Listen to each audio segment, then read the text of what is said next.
the second slide that requires work. I mean, I'm assuming you could do the first slide all by yourself because it was just the title.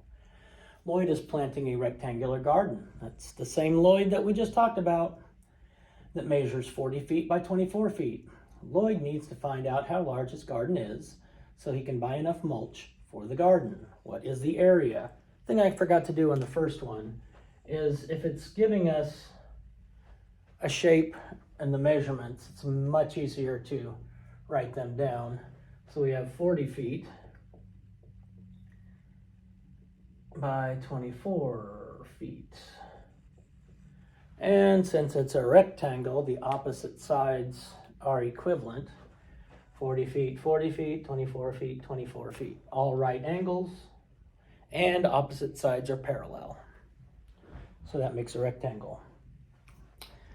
We're finding the area. We're trying to cover the garden with mulch. If we're covering it, we find area. Covering it's finding area. Here is the formula for area. Area equals length XW. That's actually length times width. But once we start using more letters and formulas and stuff, now how do we know that's an X and not a multiplication sign? So they put it together, area equals length times width. Remember when we talked about being side by side with the parentheses, that means multiply. So we're going to multiply our area equals length times width.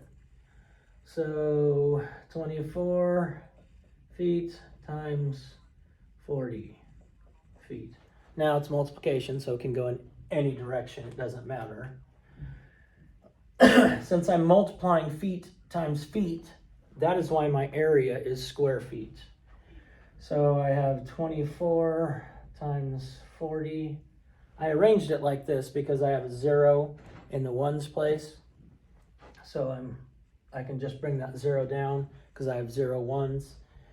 And then I'm starting in my tens place. So that's why there's a 0 in the ones place. 4 times 4 is 16.